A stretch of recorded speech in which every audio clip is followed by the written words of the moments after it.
you all panelists for showing up today and assisting with creating virtual productions at Yale College. We're doing this webinar style, so most of the folks you'll see on screen are just us.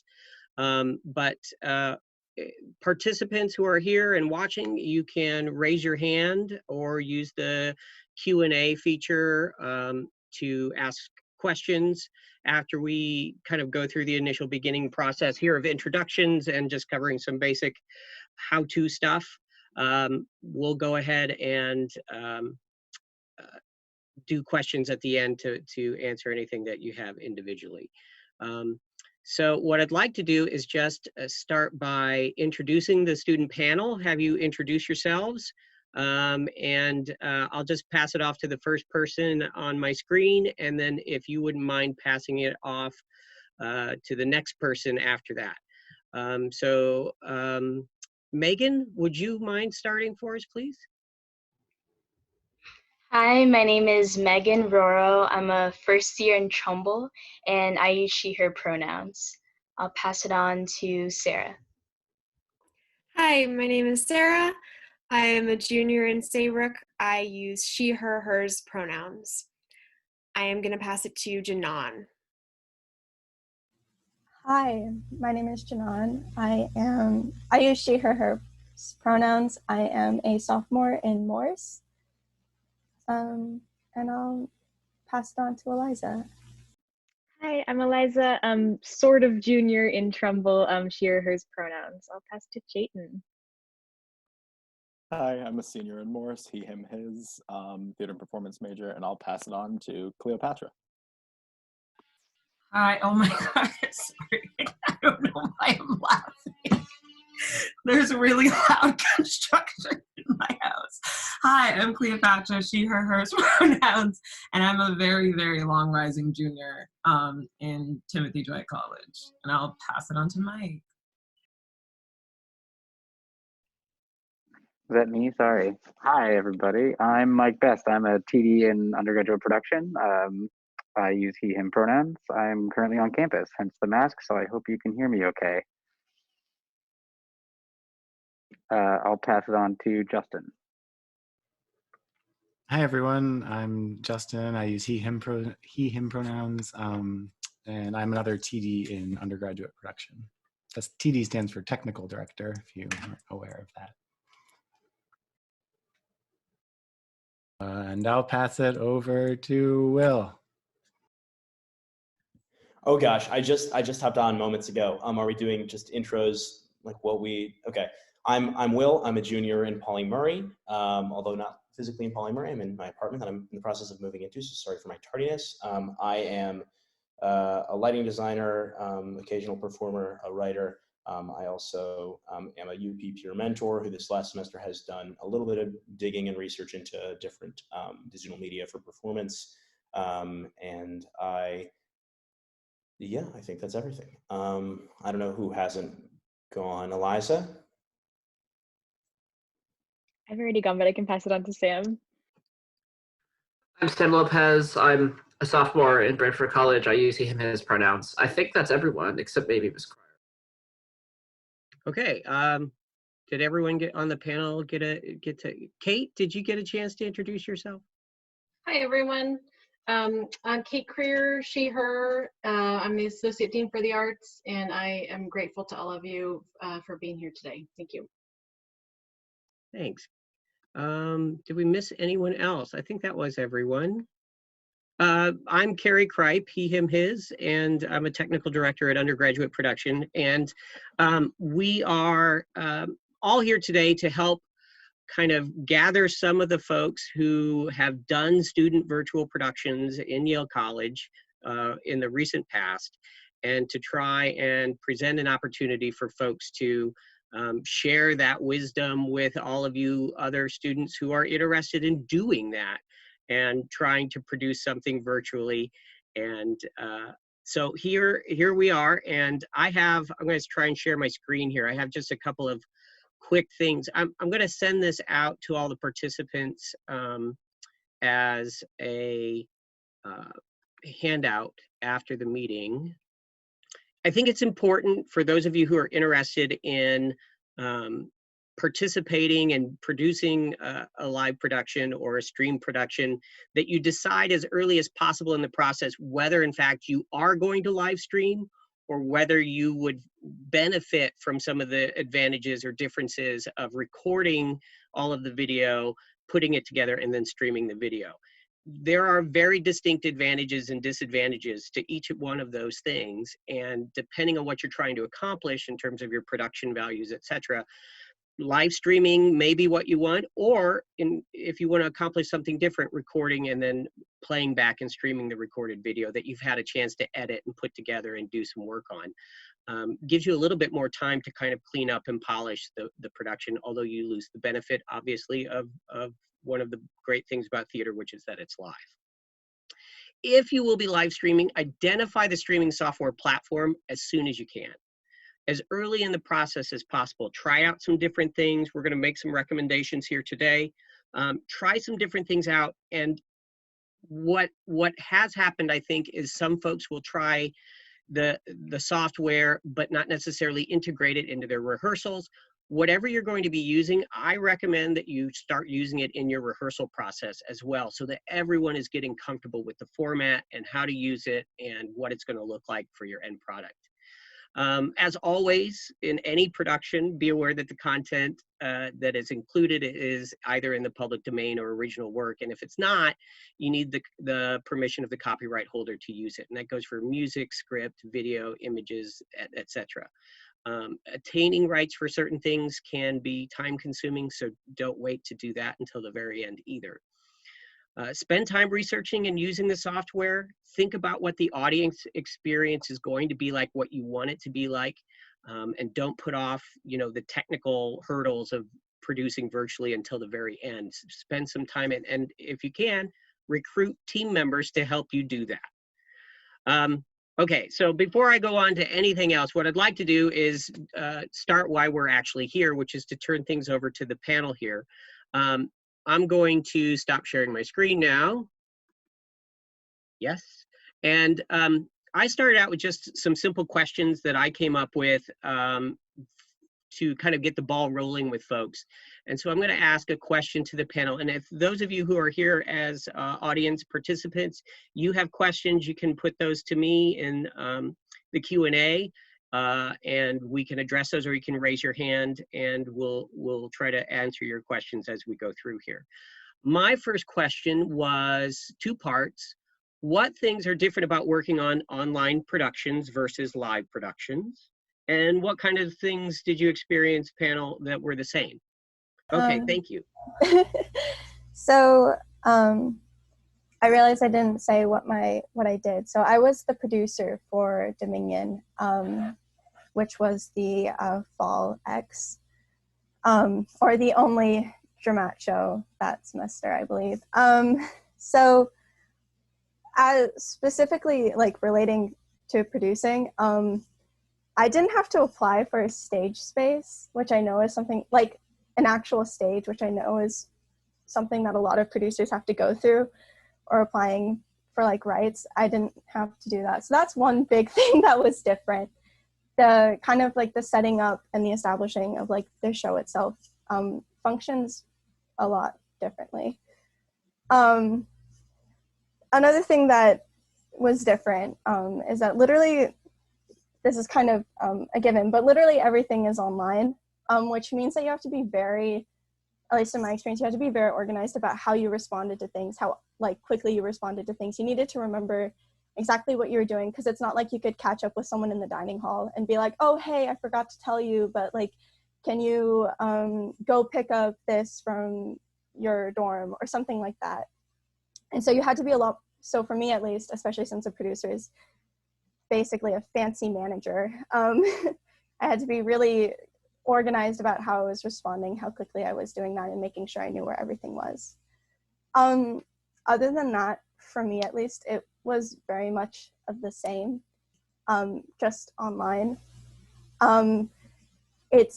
Theater is essentially, to me, like a very fancy group project with a lot more moving parts. So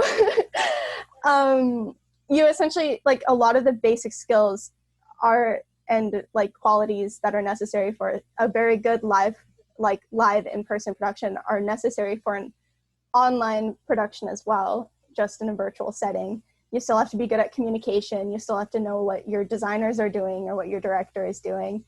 It's very important that you work well with your team members, that you guys respect each other.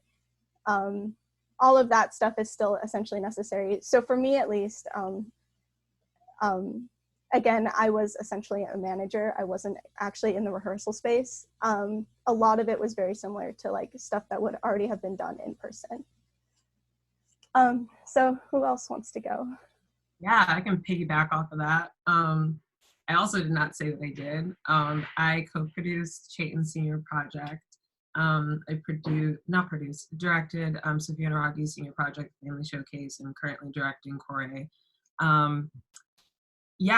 Directing was completely different in the sense that I very much am like, okay, I'm gonna stand up and like be super animated and bring my energy into the room, and all I have is a screen. Doing warm-ups really hard when you don't have a rehearsal space. Not having a rehearsal space was definitely like the biggest adjustment, because you don't realize like the level of comfortability you get in a space that you feel like you can make any mistake in the world and it just won't leave the rehearsal room.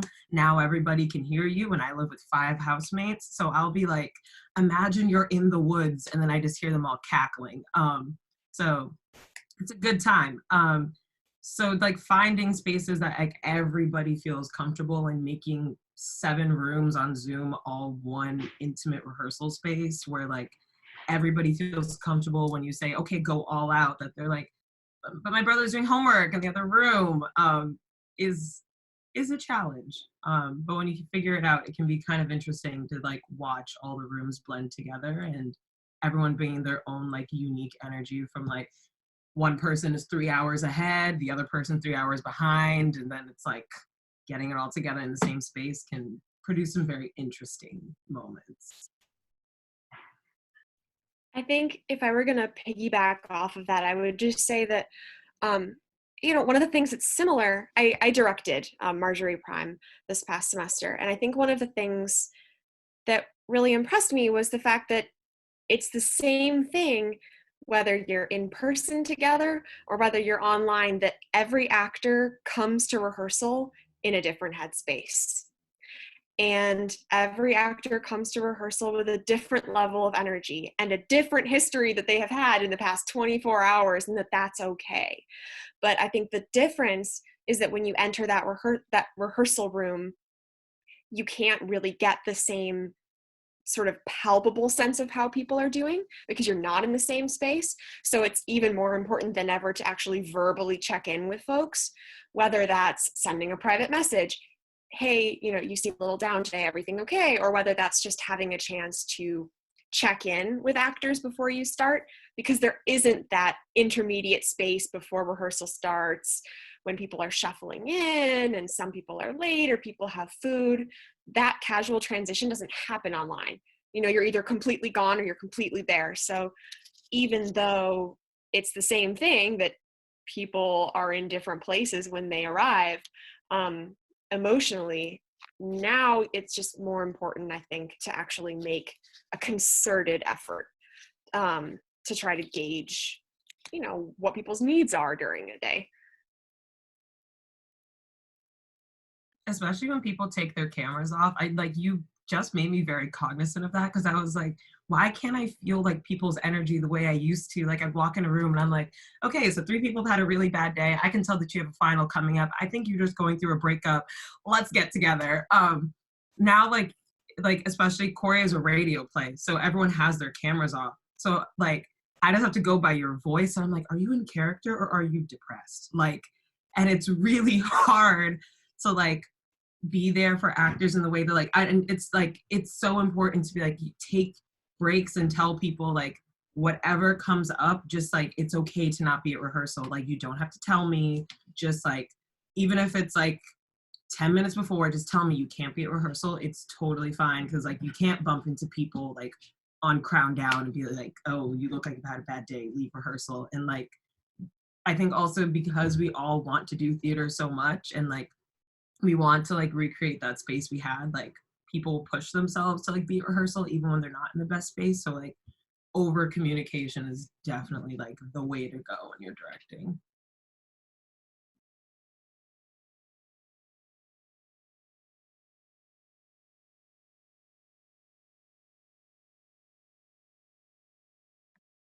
Awesome. Did anyone else want to share any feedback on that question on the panel? Okay, no? All right. Let me move on to my next question here then. If you had to do it all over again, what would you do differently and what would you do the same?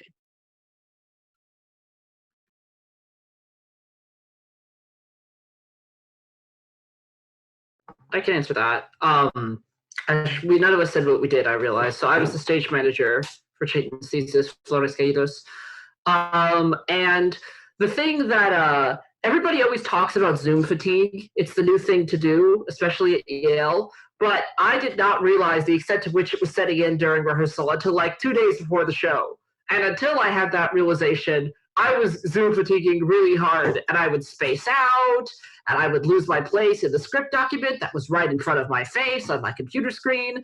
And I would, you know, I would just say things that were totally out of nowhere, and it didn't make any sense. And, you know, because in rehearsal normally, that's like my highest energy period, but the Zoom fatigue aspect of it just totally blindsided me.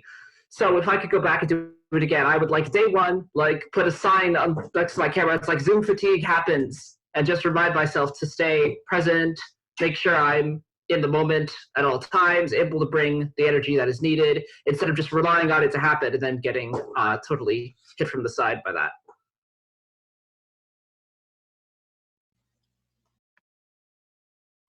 Definitely to jump on that, for Zoom fatigue, you need to take breaks no matter what. If you are staring at a screen, your eyes need a break. If you're on the screen for an hour, you should take a minute break just for your eyes health-wise. That's what's necessary. That way you don't like kill your corneas. Now, to make sure that you don't like kill yourself emotionally and everything else, you need to actually take a little bit longer break than that. But that is probably the #1 thing that I can recommend. And something kind of different, but it's related to Zoom theater, is that if you would have talked to me a year ago, I would have said that Zoom theater, it's impossible. There's no way to truly get to make that connection through a screen. But 3 performances or 3 different Zoom plays out, it is possible. That magic does still connect and you are still able to reach the audience. So I guess what I would go back and do different is trust the audience more. Trust that your story is going to get across because you're going to make it happen. Just, you're in a box a little bit and you just got to push past that box. Jumping right off of what Sam said. Oh my God, if you have a technically heavy show, please, for the love of God, start Tech Week double the amount of time you would have in person. Wow. If I could redo anything, it would be making Tech Week longer if it's a technically heavy show, because I kind of went technically overboard with Sophia Naragi's project. It was beautiful and it was so fun and it was so great. And the only problem was that we had to do so much and it was all online, and the little things that you're so used to doing in Tech Week of like everybody's side by side. You can just say, oh, I changed this. Oh, let's go back and do this. Oh, hold, and everybody hears you say hold in real time. Okay, can we get this actor? Okay, like the script is right here. I can being physically able to have everything there makes everything faster. But now you're literally all over the place. And like, it took so much longer to get through tech. And even with this radio play, it's taking a very long time. So like, even though like you might think like, oh, it's all online, like it should be faster because, you know, everything's faster on the internet. Theater, I feel like actually is slower to do virtually. And Tech Week is the one where like to give yourself the breaks that like Chayton asked for, like said you should take. that Zoom fatigue hit me like a brick. And by the time that it was time to perform, like I had like a migraine at opening night. It was not a good time. So please. Just to that effect of sort of underestimating time that things will take. This is speaking not as in my experience as per Metro, but as someone on the team of Alakazam, which was like a pre-filmed show basically. Editing, like think if it's not a live stream, which like for musicals may be, you know, sort of inevitable, editing takes budget just more time than you think that you're going to take, because it can be, especially if you have a large cast, it's difficult because you're bringing so many different things together, and you have to consider video and audio, and furthermore, you are pushed to try and bring things to a further precision than you can than maybe other, like if you're live, you do it a certain number of times and then you're done. Whereas it's easy to get caught in sort of the weeds of, oh, how can I, tweak this to make it a little bit better, and it starts to lose that, that fun, ephemeral like quality that theater has. So just which is not to say that I don't think that pre-filmed projects are viable or good, because I think they're really cool, and they there are advantages to both approaches, but just be aware of the sort of the back end commitment that comes after, even after people have filmed their sections, and it might take longer than you were initially anticipating. Yeah, I'm just gonna agree with everyone. You have to be so much more aware of the time that you have, I think, when you're online, not just for like, for your own sake and for the actor's sake, for your designer's sake, because Tech Week was also brutal. It's, I thought like even when we were purposefully trying to schedule in 5-minute breaks every hour, it was still, you could tell it was really hard on our actors to do tech. And so it's just so much easier if you just double it and just accept that Tech Week will be a little bit longer, and it's so much healthier for everyone involved. But also if I could do it differently, I would think about shipping. Anything that requires shipping, you have to assume that it's going to take forever. I love and respect the USPS, but it was going through a hard time. It was struggling around the time that our show was going up. So I was stressing so much about shipping and addresses, making sure things could get to our actors or things could get to other people's houses. Also,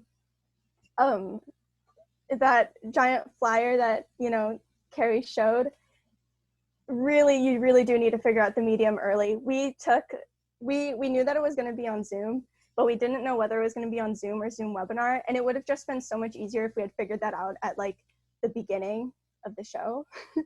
At the beginning, in the when Catherine was still devising the script, it would have just been so much easier if we just knew then. However, one thing that I would do the same is having a dedicated person to tech. Our sound designer, he bravely volunteered himself to be the person who would just figure out all Zoom related matters. And it was so helpful. Another thing that was super helpful was having 30-minute prod meetings. This seems really small, but for me it was super helpful to help focus the prod meeting, because nobody wants to be on Zoom. Because it was at the end of the week, it was kind of at the end of the weekend, and so I could tell that nobody really wants to be having a meeting at the end of the week, and it really helped focus me. And also I probably shouldn't be saying this because I'm usually in the prod teams, but I hate prod meetings so much. I hate prod meetings a lot, and it's just so much easier if I just set a goal and be it's going to be over in 30 minutes. And so yeah, those are two things I would do the same. If I had to give feedback about something that I would not necessarily change, but recommend, is if you're going to do something that is live streamed and it's live, it's happening in the moment, be aware that the love we have for spontaneity in real theater can still exist. And with that, the perils of live theater and the fact that things go wrong is something you have to accept and not beat yourself up over, because sometimes internet goes out and you can't control it. And sometimes a glitch happens with volume and you can't control it. And that's okay. And I think that that's like the biggest advice that I would give to anybody else directing or in prod or acting. Like if you are directing, let your actors know what a backup plan is in case things go wrong. You know, like if actor X is like consistently having trouble with their mic, let the rest of the cast know, hey, here's our backup plan in case their mic goes out or in case their Wi-Fi goes out. Here's how to stall. Here's our plan in case everything fails, you know, because when everyone is physically separated from each other, it's really hard to coordinate as quickly and as intuitively. So thinking ahead is so key for emergency scenarios. Like we had an actor who simply could not connect to the internet on the day of a performance, and we had to deal with that, and we did, because we had like backups in place about what to do. So if you're wondering, should I be a pessimist? Should I really think about the worst case scenario? Because we all hope and pray that it doesn't happen, but it's inevitably when you don't plan for it that it will happen. So just be aware though that it's not anyone's fault, and that, you know, when the internet goes, that doesn't mean the production has to go, that there's more flexibility than you think. And the other thing I would recommend is figure out with actors early on whether or not hiding self-view is a helpful thing. Because I think everybody has a very different relationship with like seeing themselves acting, and last minute changes to that can be really disorienting. As an actor, as a performer, like acting with other people, you know, so just experiment early on with, hey, is it more helpful for you to see your own reactions in real time? Or is it easier for you to just keep your focus if you're hiding self-view? So the fewer things that actors have to worry about last minute with their tech, the better. So again, the earlier on any kind of decision, even if it's small, the better. I don't mean this to sound cheesy, but like have fun. Like, and budget time for that. That's something that I'm learning. Cause like I like to talk, as you can tell. And like I like planned out my rehearsals for like, okay, it's gonna be like an hour, like we'll be good. Completely forgetting that like when I did in-person rehearsals, I knew like, all right, it's gonna take us a second for everybody to settle in and get coffee, and someone's probably gonna tell a funny story, and like we'll probably like bust out laughing in the middle of rehearsal, and we're definitely gonna lose track, because like that's just like the most fun part of rehearsals, like the little in-between moments you're not working on the scene. And like the biggest mistake I made in the beginning was to like try to like streamline rehearsal to be like, we're gonna get this done and get everybody out of here, because nobody wants to be in front of a computer, not realizing that for some people like rehearsal is like the one time that they're not with their family. And like I live in a house with 5 of like my close friends in New Haven, so for me I'm always interacting with people that I like isn't my family, but like rehearsal can like is still like a place for people where it's like, okay, cool, I'm like not with my family, I can like be myself and relax and like have fun. So like try not to get as caught up with like the we need to get this project done that you like drain all the fun out of doing theater, and like you're so focused on like we need to get our agenda done by the certain time that like you like make check-ins short. So like, you know, if somebody is telling a funny story, kind of cut them off. Like no, like budget that time to like make it like a social thing, because like I didn't realize how much like rehearsals were important to some of my actors as like a space where they could like relax. So yeah.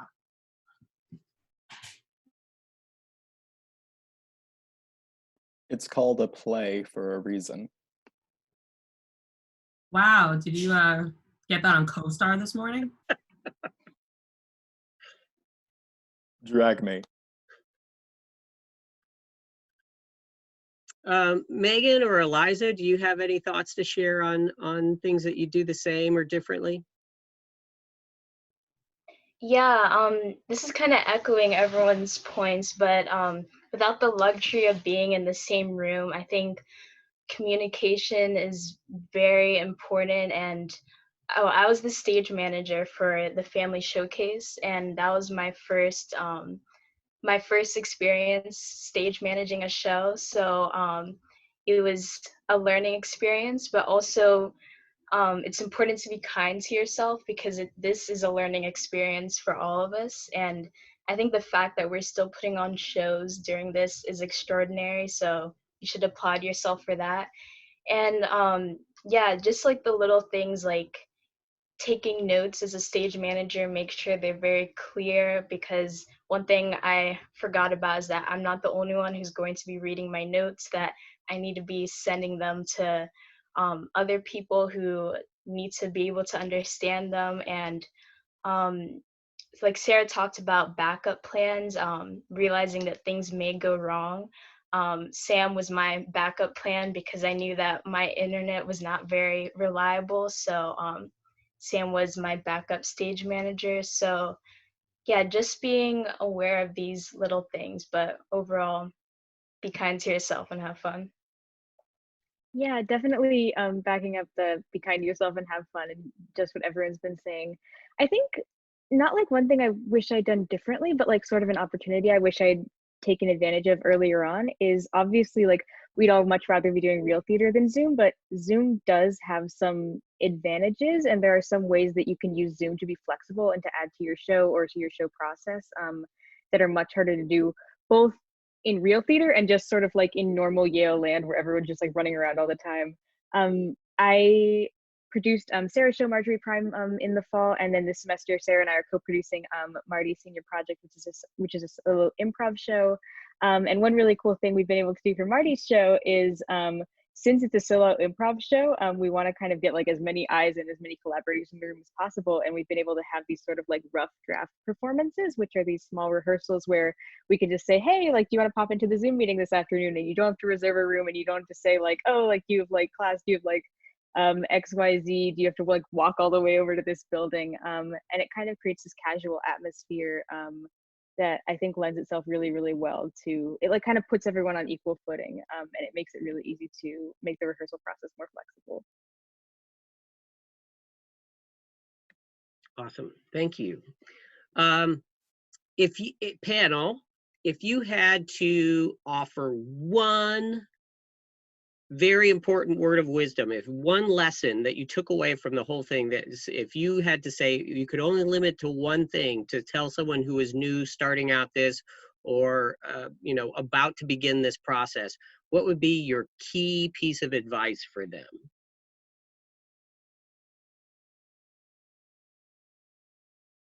All right, this is gonna sound really simple.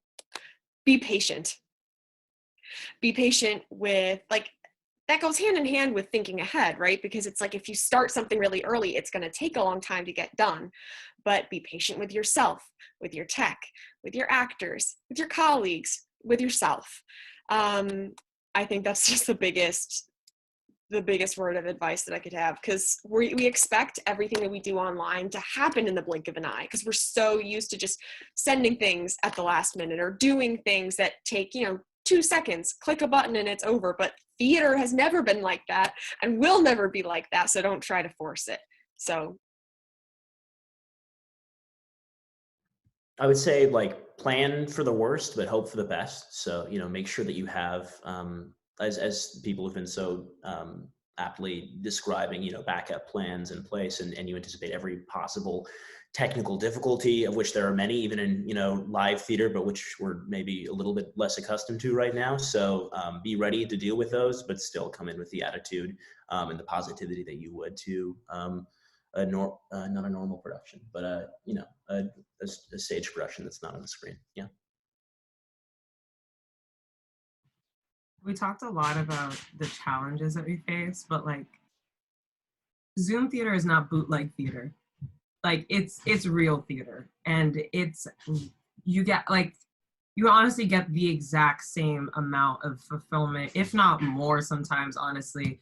Actually, I'll fully say more, because when you achieve theater through Zoom, it feels even better than being in person, because you're like, wow, like, everything that could have, like, I was scared about, that I was like, oh, like, this isn't going to turn out this way, and you get so much joy out of it, and you're producing something and connecting with people like that. That's theater. Like, it's not cheap. It's not the demotion. It's not a step down. It's not you compromising. Like, it's just as legitimate as actual theater. Like, drill that into your head. It's not fake theater. And with that, lean into the medium that we have. Theater's been, with Zoom Theater, you're able to borrow vocab from TV, from radio. You're able to learn these lessons, play with things like camera angles, pre-recorded content, videos. Zoom has a lot of crazy things that you can like break and play with. Like, lean into the medium. Don't like shy away from the fact that we're on camera, because we're on camera.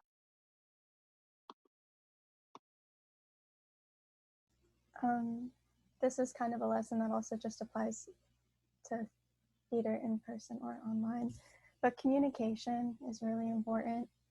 I think I've always been like very big on like communication and in-person productions, but also like I think especially now because everything is online. I think it was Cleopatra who said this, but like over communication is really useful. And even like not just about like organizing or like sending reminders about, oh hey, like we have you're supposed to be going to like you're the costume designer, you need to meet with this actor, but also just frankly like being like just giving compliments, being like, oh my gosh, you're doing so good. I feel like there isn't as much physical cues they have to work off of, so as so yeah, over communication, saying that, oh my gosh, I'm so proud of you, or like I think you did really good, and all of that stuff is like super useful, and it can be very helpful, not just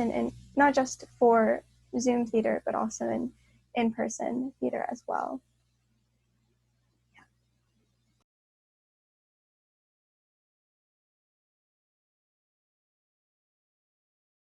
Is there someone who hasn't shared? Yeah, go ahead. I was just gonna say that in addition to communicating, it's also important to make sure that you're doing your part as well, because you know, we don't have all these fancy job titles for a reason. We're not all interchangeable, and those differences can be squashed by Zoom Theater, because at the end of the day, we're all boxes sitting in a Zoom room, and so just making sure that you're keeping in track of what you're responsible for, and making sure that you're doing that, and that you're communicating that you've done that. And just make not necessarily staying in your lane, that sounds overly aggressive, but making sure that everything that's in your lane gets done, I guess is how. Yeah, and kind of going hand in hand with Sam's point, and this is something that I would definitely recommend for normal theater too, but make sure you're setting clear boundaries, because I think especially because like getting into rehearsal and leaving rehearsal is like, I'm opening my computer and now I'm closing my Zoom window, and not like I'm going to this extra building and there's no sort of like I'm walking through this doorway feeling. Just really making sure that you and like everyone on your team knows to just like set boundaries between what is rehearsal, what is theater mode, and like what is time for yourself, and making sure that even when things pick up, like people have time to take the breaks, people have time to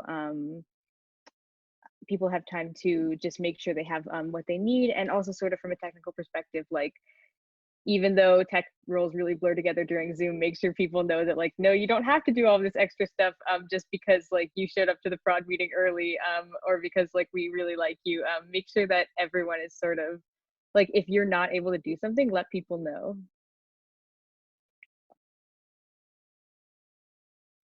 Yeah, I second over communicating is very important. And also I think it can get easy to get bogged down by all these new technical elements. So keeping sight of the story that you're trying to tell, and realizing you may be limited by some things and may not be able to incorporate everything you want to do, but as long as everyone's keeping sight of the reason that we're all here. For the panelists, is there anything that you wanted to say or you wanted to share, or there was a specific experience or something that happened you want to kind of share? This is a kind of thing that happened that we didn't think was going to happen and it totally did, or just a specific experience from your production or productions that you'd like to share with the attendees. Absolutely. Please check the weather reports for all of your actors. As during one of our performances, one of our actors had a freak thunderstorm in the middle of it, and they got kicked off of the Zoom call and couldn't get on, and they were essentially had to like scramble to like rearrange their lighting. They had to scramble to rearrange their lighting. They had to try and use data on their phone to get into the Zoom call. Everything turned out fine, but you should be aware of the weather beforehand, which is something that I never thought I'd have to worry about. That was a very fun prod group chat when that was happening. It was very fun. I mean, I could also change this and reframe this and be like, reframe your approach to Zoom. You know, the as Sarah said, the spontaneity of in-person theater applies to live theater as well, applies to live Zoom theater as well. And so you have to, you know, be aware that like this is the virtual equivalent of like an actor forgetting all of their lines in the middle of a show. But yeah, check the weather reports, especially if you're performing in like winter.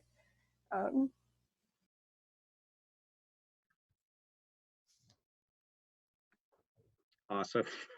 Anyone else have an experience they want to share? Last week we had, because we really wanted to like ramp up our cast bonding, so we had a choreo after hours, and this should go on the advice section. Incorporate time that is just like, have like a 2-hour rehearsal block, even 1 hour a week, where you just hang out with your cast, like the whole team, the entire, especially because like with Zoom, I didn't realize like how much like I just don't see entire sections of my cast for like weeks on end sometimes, and I'm like, oh, I haven't seen you in a while. And like cast doesn't really like hang out with the prod team like that, so I was like, okay, like let's all get together, and it was just so fun. Like it had nothing to do with the show, and yet like so a topic of discussion that came up was one of our actors like play, I'm not gonna say what role, but they have a very interesting voice when they play this one character, and I described it as like kingly kings trying to be kings. And like it was an elephant in the room for everybody, and then like it just came up during after hours, and we all were just like had like the biggest hoot talking about how this accent sounded transatlantic. It was just like, mind you, Vance has to play a Greek god, and he sounded like he sounded like a gremlin. I won't even lie. I said all this to his face. And it was just such a great moment of like, there's so many like what we didn't realize, like everybody in the cast had their own separate little cast group chat, like 1 or 2 cast members, where they were talking about his voice. And they're like, am I the only one who has a problem with this? And they were all like, guys, he's doing it again. So like having that cast bonding, we all finally talked about it. And it was funny because I was like, yeah, that voice. And they're like, oh, thank God you thought it too. So bond with your cast, because God knows what everybody's saying in their own little group chats. It's fun to just be everybody together. Oh, that was a good time. There's actually a question in the chat. Oh, it is? Oh, in the chat. Yeah. Oh, okay.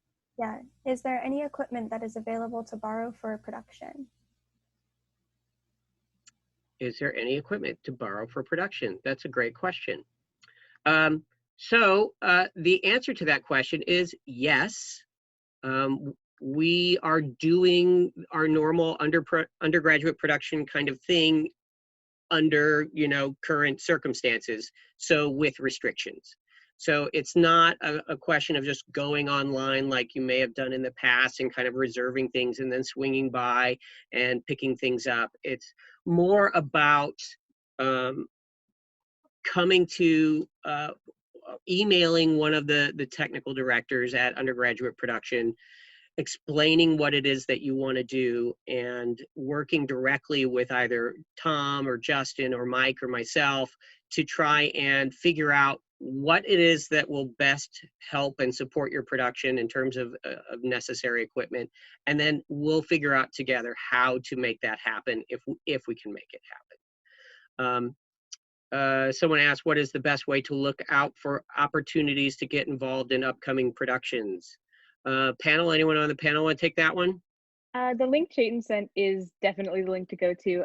If you guys don't know, the Yale College Arts website is basically the online hub of Yale Theater. You can see a big list of all the shows that are going up, who's working on the shows, and in the opportunities tab, there's both a tech and design opportunities, which is like, we need a sound designer, we need a costume designer, and auditions, which is basically just auditions for shows that are coming up. I will say though that a lot of shows don't put tech things in the tech and design tab that they might need or might have room for. So if you're interested in a prod position and there's not a thing up for it on tech and design, reaching out to the director or producer and saying like, hey, like this show sounds so cool, like I would really love to work on it, really yields good results sometimes. And even if there's not room for you on that production, I think people have been working really hard to try to get people ways to shadow and getting ways to like somehow get into the rehearsal room or to the prod meetings.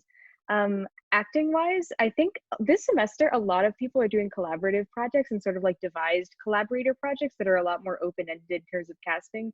Very exciting.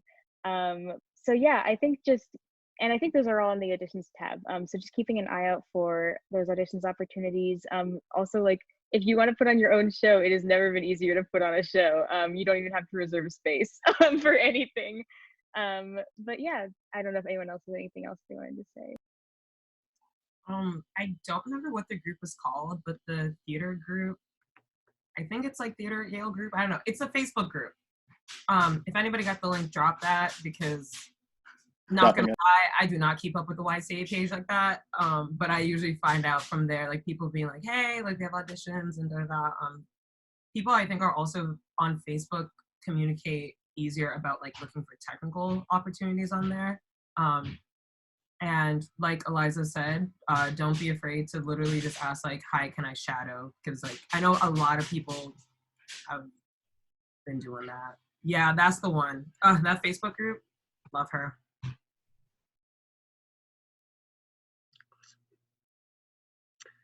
Any other questions from the attendees? This is a great opportunity. You have such a wealth of wisdom here in front of you on the screen. Any other questions for the panel? Anyone? Anyone? No? Check to make sure nothing's in the Q&A. All right. Carrie, I think Kate has a question. Who does? Kate does. Kate? So I just thought it'd be nice to, for a peer mentor and a TD to just talk a little bit about the resources that they embody. I want to be sure that everybody knows that we have folks here to help you no matter what you're trying to do in this funky landscape. So I don't know, Will, if you'd be willing to say a little bit about how peer mentors are functioning right now. Sure, I can say a little bit about that. I think it, well, first off, if you don't already know what a peer mentor is, they're basically a group of juniors and seniors and maybe one sophomore this year who are sort of employed to help out their peers and mentor them, there we go, in what it is to create a production. So there's one peer mentor automatically assigned to every show that's happening, but they're also basically available in any capacity that you might want them, and we all have different areas of expertise, and basically we're eager to help you because it is literally our job for which we can get paid to do so. And yeah, I was about to say, if somebody could send a list of pyramid, yeah, I think that's this link, right, Chayton? So everybody's like, I think also the different sort of tech and focus groups are working on sort of different independent projects right now, because I think things are a little slower in terms of us helping out when there's not, because sometimes our role is expanded to going to get things from UP and doing physical things in the space. But right now we're still totally available as resources, both in that assigned person for every show, but also if you have a question about a particular technical element or how to produce or how to stage manage or how to direct. There are people whose expertise is in that very thing and whose job it is to help you, and they're available at this link here that Chayton sent. All of our contact information is on there, email, phone, like reach out. Literally, it is my job. Reach out to me. I get paid if you ask me questions and we talk.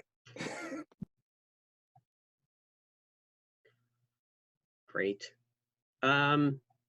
Justin, Mike, do you have anything you want to chime in from your experiences, you know, working with student groups about productions online? Or how things are different now? Yeah, I'm actually kind of curious. A few of the student panelists talked about the need for extra communication and extra organization. I'm curious if there's any particular digital tools that you're using or that you adopted during this time to help keep everything more organized throughout the rehearsal process. One tool, this wasn't actually for production, but just that I can recommend is Slack, which is some people's the bane of their very existence, but I think it's actually quite useful because you can create I forget what it's called, like workspace in which basically you can create separate channels within a larger structure that are kind of like individual for specific tasks, and they can be private and public, so that there can be room for both like specific teams of people who need to be working together on one thing, all sort of under the umbrella of one organization, or in this case, one show. And you can also then like have fun social spaces in addition to those. The Dramat uses those, we use Slack, which is why I'm recommending it. I had a very elaborate set of Google Drive folders. That was my preferred method, partially because the Dramat provided us with a shared drive, which also, from what I've gathered, it's pretty easy to make a shared drive. So if you guys are interested in a shared drive versus a set of Google folders, that's also something that you can do. This is something that I use not for production purposes, but on like my own for like organizational purposes. This is more for like school stuff. Notion productivity software, I believe, is the official phrase. I'll just type the name. I personally found it very helpful, but I also know it's not for everyone. But that's something that I personally like. But for productions generally, I use Google Drive and make sure that there's a designated folder for like every single possible role. And just really insisting that all the designers and the actors put all of their documents that they're using in that drive. That was something that I really liked, just so everyone could click around and see what's going on. Also, it's helpful for putting photos when you like take screenshots of people acting and stuff. It's really helpful for like photos and sharing that as well.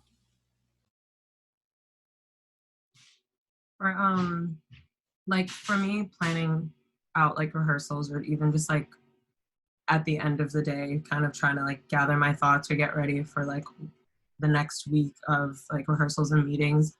Because I was on the front of the computer so much, I like had a journal that was just dedicated to just getting my thoughts on paper and to just not be looking at a screen for a while, which I think just for my physical well-being was really great. And something about like just writing it on paper made everything feel like much more solid and tangible. Also whiteboards. I was a whiteboard kid back in like elementary school, then I got off of it, and then I have never used whiteboards more than I do now. It has been getting me through. I'm just like, okay, I'm gonna do this, this, and this. And again, like just getting off of like my computer for a while is just makes a world of a difference. If I could say one thing about communication really quickly, like a recommendation to everybody, make sure that you just establish kind of the rule within a team that as soon as you get a communication, you respond to it, even if it's just to communicate like, I've seen this, thanks. Because otherwise it's really hard to keep track of whether people have actually like read the emails you've sent, seen the drives you've shared, et cetera, et cetera. So like if some people didn't realize they needed to have like a GroupMe or an account on Slack, then like you can be sending messages into the void. So if you can just establish a rule with like both prod team and actors that when you get a communication, you respond, it makes things so much easier and it can avoid like so much hassle down the road.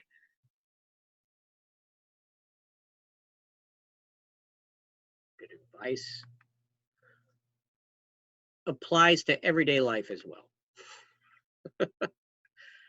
Any other thoughts about technology or ways of communication? Is anybody out there using Teams, Discord? Oh, as much as it is helpful to have everything separated, please, like, try not to have too many group chats. I think I have like 4 group chats on iMessage, 3 on GroupMe, and it's just really confusing. And per over communication, try to over communicate in the same space. So like, try to make it clear with your actors, like if you're going to communicate, like you can't make it to rehearsal, don't like, I'm not your point person. Like, tell my stage manager tell me, or like, don't have like oh, I always tell this person, I thought they'd let you know. Like, no, just put it in the main group chat so everybody knows. You end up with a lot of like, oh, I thought I told you this thing, but you said it in the prod group chat, you didn't say it in the team rehearsal group chat, and that's different from the, just be mindful of what your group chats are for. Do you really need it?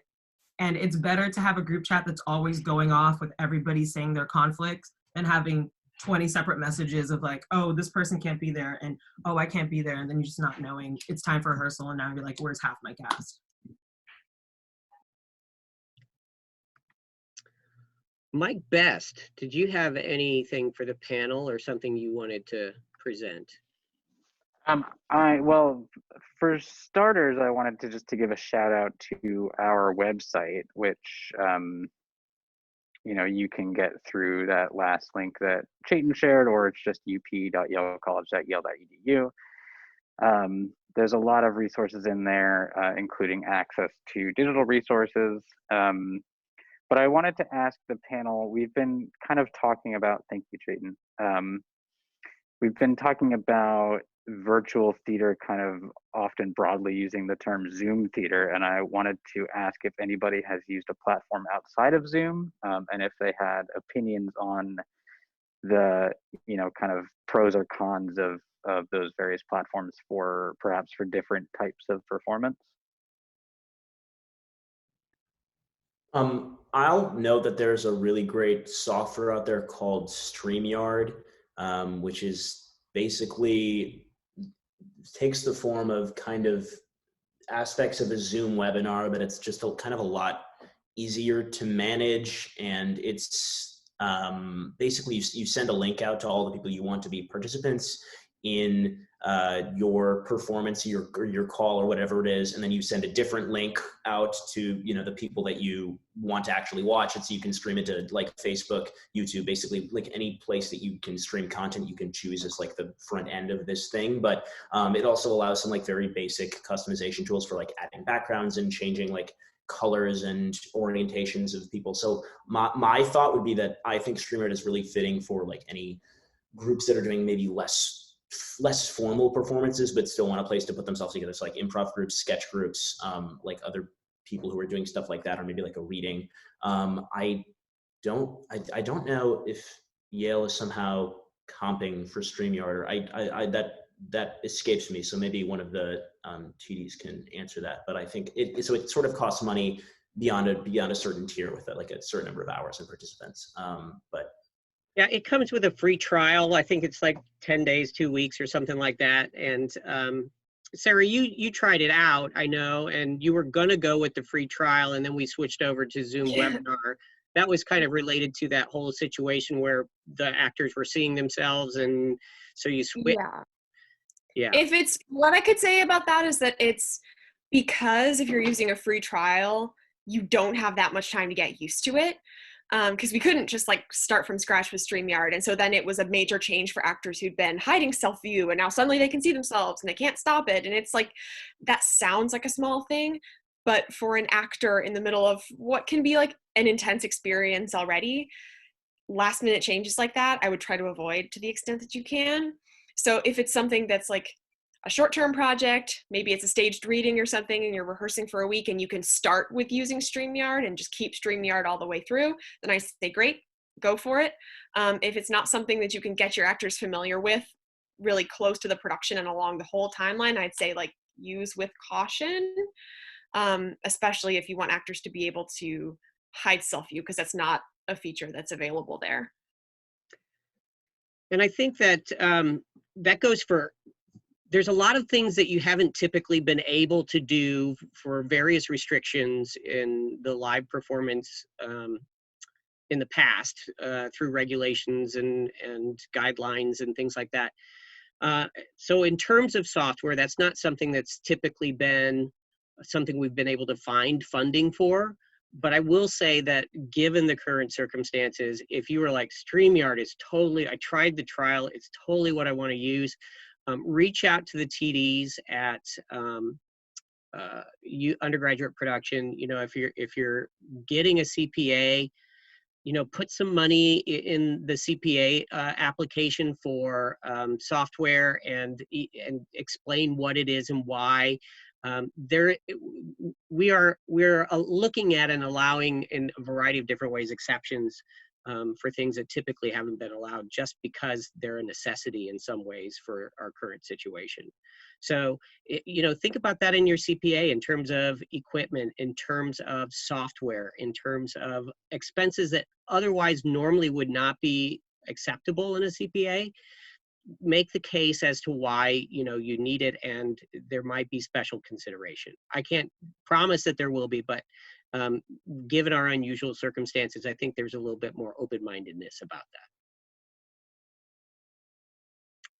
that. All right.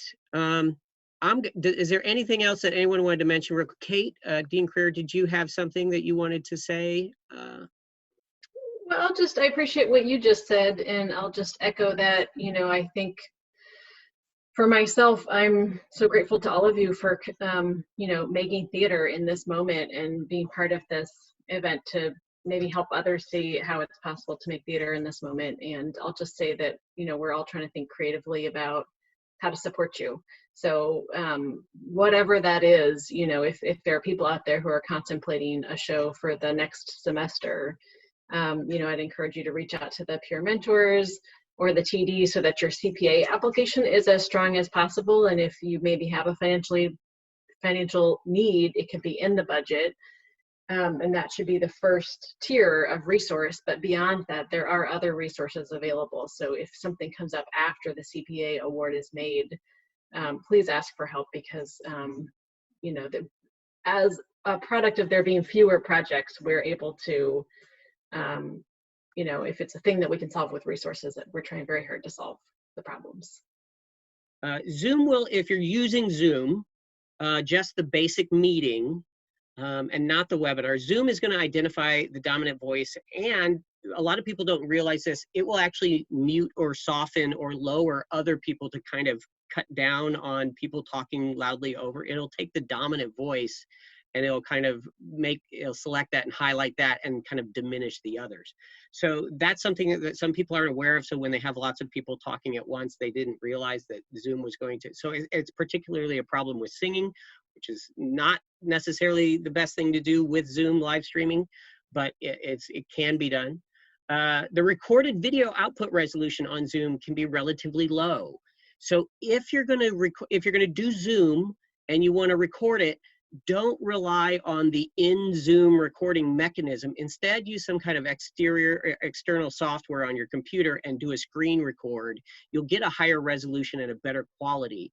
For music sessions in Zoom, there's some instructions in there about changing some of the settings. That'll be in the thing that I send out. If you are doing kind of music or singing or something like that, JamKazam is another collaborating online software tool that's pretty cool for that. They've dealt with some of the latency issues with online music sessions, and so that might be a great option for you. Zoom OSC is something that some folks have played with a little bit, but it basically is an external tool that can take your videos that are being recorded in Zoom and make them so that you can arrange them and do things with them, kind of like a little bit like Zoom Webinar, but a little bit more in depth too. But it's very complicated. If you don't have any technical expertise in that area, it can be a little intimidating, but it is another tool that's out there. StreamYard got mentioned. I think this is great for people who don't want to do Zoom for whatever reason, but want a tool that can help them stream. And I think there's a limit on your potential cast size, which is I think like 10 don't quote me on that. It might be 8 or 10. So if you have a smaller cast and as Will mentioned, you're doing something maybe that's less formal, I think it would work great for something more formal as well. There are some great tools. It's kind of an all-in-one kind of, it's designed for recording the video and putting all the different cameras together and then streaming it directly to a platform. So I recommend trying out the free trial on that, if nothing else. If you're doing a recorded production, create a shot list of all the video that you want to take, you know, kind of storyboard the whole thing. And once you've done that, then identify those scenes that have the most cast members in them. Now, Will maybe can respond to some of these things that, since he went through this a little bit, is record the scenes, the big scenes with the most cast members first. Even if that's like the end of the play or the musical or whatever it is you're doing, try to get that rehearsed and recorded first so that you can get that video to the person that's doing all of your post editing. Because the more video there is, the more work there is for them to do. So do the bigger numbers with lots of cast members first. Create a calendar that has your shooting dates on it, your upload, and includes upload and editing time, because sometimes just uploading some of these videos can take some time depending on the resolution that you're in. Identify cast members who may have internet connectivity issues early in the process and see what you could possibly do. There aren't always a great set of options, but sometimes it's as simple as, have you tried plugging in an Ethernet cable instead of just going with your wireless? That can make a huge difference for some people. For some people, it may be, you know what, you're going to have to use your phone as opposed to your laptop because your cell signal is better than your Wi-Fi signal. So or we need to identify, you know, the place in your house where you have the best signal if you don't have any of those other options. Those kinds of things. Otherwise, there may not be a lot we can do, but it's something to try and solve early in the process. If you want it, for the highest quality audio and video, having cast members record themselves on their own devices and upload those to a cloud storage location like Google Drive or a whole variety of other possible options in there is one of the ways to get kind of your best quality video and content. And when they do that, maybe have them do a couple of takes and then they pick which one they think is the best one. And then they label those. This is take 1 and this is take 2. I think 1 is the best one. And you can put those in a folder. In terms of when you're doing that, a couple of things to keep in mind. Have all members of the team set the recording quality to the same so that some people aren't real fuzzy and some people super crystal clear. 1080p, 24 frames per second is pretty good quality. It's excellent quality for streaming. So if you have everyone kind of set that up on their recording device, these are all things that a lot of people don't necessarily think about ahead of time if they're not in the technology cloud brain thinking. So making sure that you do some of these things up front can save a lot of problems on the back end. And then of course, once you have your storage system in the cloud, an organizational system for storing all of that is going to be critical. And this is actually a great job for a stage manager or a stage manager working with a technical team member to kind of create that cataloging system. Let's see, last page here. General tips.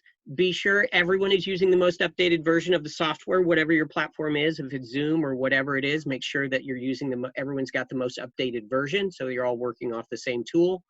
If working with designers, give the designers time to work with the cast in the environments that they're going to be recording in so that they can, you know, help with lighting adjustments or, you know, background scenic adjustments or location period. You know, maybe they're going to look at something. If you have designers, they're going to look at something and say, you know what, this would be better if we could move this outside or we could move this into a different room or by a window. Give the designers an opportunity to look at those things. Evaluate standing versus sitting. I mean, the default for Zoom all the time is sitting down. So don't be confined to that. You know, think about different things. Phones often have better cameras than your laptop and microphones as well. The camera on the back side of the phone is going to be a better quality more often than not than the camera on the face of the phone. And the drawback of using the back side, which is the better quality camera, is the person who's being filmed can't see themselves necessarily. So there's some challenges with that, but maybe they're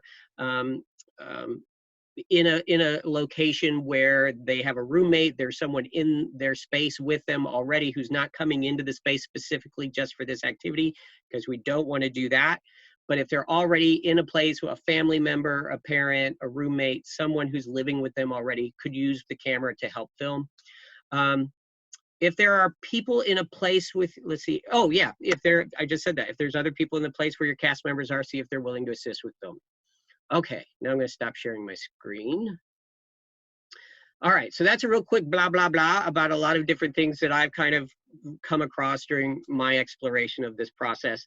Is there anything else that may triggered for anyone else to think about or mention? One thing that I found really useful, some Zoom rooms, not this one, so I can't demonstrate now, unfortunately, can be configured so that the video is done by your computer and the audio is done by your phone. So literally Zoom will call you rather than the other way around. And then you just have your phone doing the audio. And notably that means that the audio isn't coming through your internet, it's coming through your phone, which is totally different and free for basically everyone. So that means that if your internet is bad, that's a great way to reduce the load on it because it only has to deal with the video rather than the audio component because your phone will handle all of that. And so my internet was crapping out all during Tech Week until I started doing this and operating the audio through my phone. And so I racked up 100 hours of phone call time on my phone, and everybody has unlimited talk these days. So that wasn't a problem, and then I had no more internet issues because my internet was not having to struggle to do audio and video at the same time. So I'm an evangelist for that. Wow, what an awesome tip. That is a great tip. Thank you. Anything else that someone came up with after that? Other thoughts? Wait, Sam, how do you set that up? I'm low-key about to use that at rehearsal. So the button is present on the Zoom. So if you click the arrow next to your microphone, there's a thing that's labeled switch to phone audio, and it doesn't work in this Zoom room. Some Zoom rooms have it disabled, including this one. But there's a phone call tab and a computer audio tab, and one where it's set up, there will be a call me tab, and you input your phone number, and it will call you. Thank you. Awesome tip. Anything else anyone else wants to mention before we? Our production had a problem with video quality, and sometimes it's audio, sometimes it's internet, and sometimes it's the laptop itself. And one of the great things is that you can also check if one of the libraries, the name is slipping me, but the one that's underground, that library has a lot of resources, and it includes webcams, microphones, and as long as the person is on, BASS Media Library. Yeah. Oh, I feel like such a fake Yale student, the fact that I don't know Bass's name. But they have a lot of video cameras, microphones, and as long as the person is on campus, you can go to them, so you don't have to buy a webcam for a show. So that's something that we used. Chaitan, you're gonna say something? Yeah, all I was going to say is if you're like me and you think of good questions after the fact, I'm sure if you email Carrie can provide you with all of our contact info if we want to give it to him. And this way we can answer your questions. So feel free to reach out. I know at least reach out to me afterward, but reach out to Carrie if you want to talk to anyone else. Awesome. All right. We're pretty much at time. I think that was amazing and awesome, and I am so delighted that the panelists took the time to be with us and that the attendees also held in there with us through all of the presentation. So thank you all so very much. Everybody, a round of applause for our panelists. Yay. All right, well, thank you all so much. And of course, you can reach out and reach out to me or reach out to a peer mentor or any of the other TDs, or, I'll see if you want to talk to one-on-one with one of the panelists, you can reach out to me and I can connect you that way as well. Okay? Thank you all so much. This was really, really valuable. Thank you. Take care.